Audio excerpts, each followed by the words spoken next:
اور حدیث بھی ہے، رسول خدا حضرت محمد مصطفیٰ صلی اللہ علیہ وسلم صلی علی محمد کہ جو تم خدا کی راہ میں دو گے وہ باقی رہ جائے گا، وہی باقی جو تم سنبھالتے ہو سمجھتے ہو کہ یہ بچے گا، وہ نہیں بچے گا، جو تم نے دیا ہے وہ باقی ہے اس کی راہ میں۔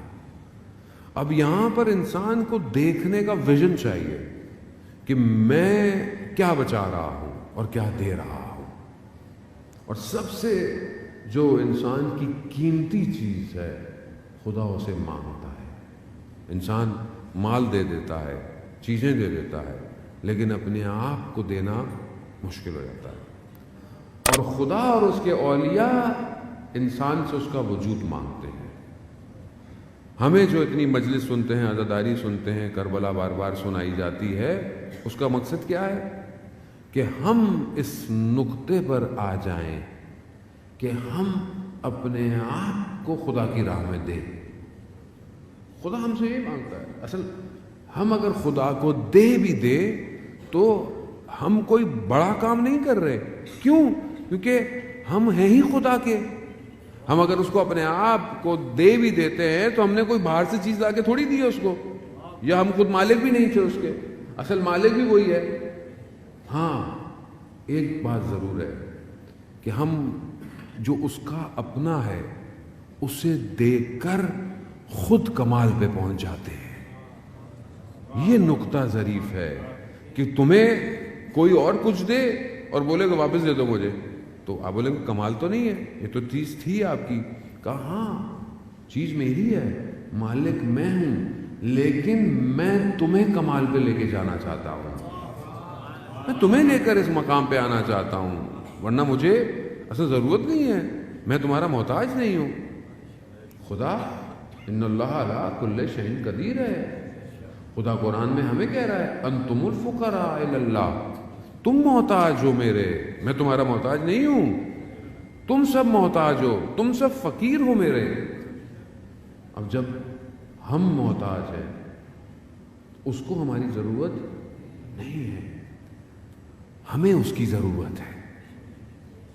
اگر ہم اپنے آپ کو، اور مطلب یہ میں جوانوں کے لیے بیان کر رہا ہوں کہ کون سی چیز ایسی ہے کہ جو انسان کو بڑا کرتی ہے۔ آج جب آپ تاریخ کا مطالعہ کرتے ہیں، قرآن کا مطالعہ کرتے ہیں، احادیث کا مطالعہ کرتے ہیں، احادیث میں کون سی شخصیتیں اتنی بزرگ ہیں، کون لوگ تاریخ میں یا ادوار میں گزرتے ہوئے کون اتنے بزرگ تھے؟ کیا ان کے پاس بہت ثروت مند تھے، بہت خزانے تھے، بہت دولت تھی؟ نہیں، وہ جس نے اپنے آپ کو پروردگار کو دے دیا وہ تاریخ میں بلند ہو گیا۔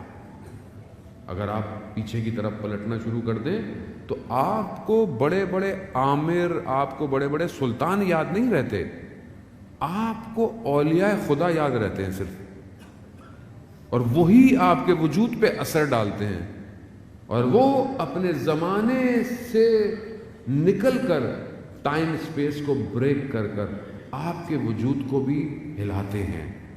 اب جتنے بھی اولیاء خدا ہیں اس میں افضل انبیاء اور ائمہ علیہ الصلوۃ والسلام وہ کس زمانے میں تھے؟ کتنا عرصہ ہو گیا، کتنا زمانہ ہو گیا؟ اب ائمہ کو دیکھیں کتنا ہو گیا، آخری امام 250 سال میکسیمم، تو 250 سال تک ہیں ٹوٹل، پھر امام غیبت میں چلے گئے۔ لیکن آپ اگر ابھی بھی کسی امام کی زیارت پہ چلے جاتے ہیں تو نہ صرف امام آپ کو باطنی بلکہ آپ کو ظاہری کمال بھی دے دیتے ہیں۔ یعنی اس کا مطلب کیا ہے؟ وہ امام کو گئے ہوئے مطلب 1200 سال ہو گئے، 1300 سال ہو گئے، کتنے سال ہو گئے مولا، پھر بھی مگر آپ ابھی بھی زیارت پہ جائیں، وہ زیارت آپ کو ظاہری بھی اور باطنی بھی کمال دیتی ہے۔ انسان ظاہری طور پر بھی اچھا ہو جاتا ہے، اس کا وجود نورانی۔ کتنے لوگ دنیا میں آپ کو ملتے ہیں کہ بس ایک زیارت پہ گئے زندگی بدل گئی۔ ایسے کیا چیز تھی؟ کوئی آیا، کسی نے روکا، کسی نے جھنجھوڑا؟ نہیں، اس وجود میں جو محیط ہے بس اس نفس کے قریب سے گزرا ہے، بس ختم۔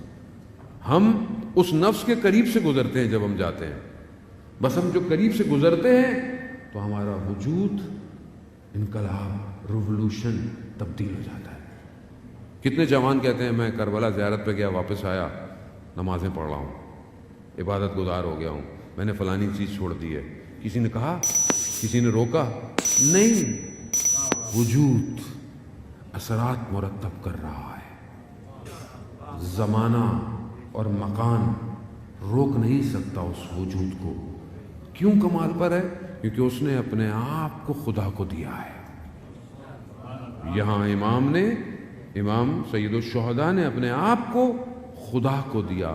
جب خدا کو دیا تو خدا نے سب امام کو دے دیا ہے۔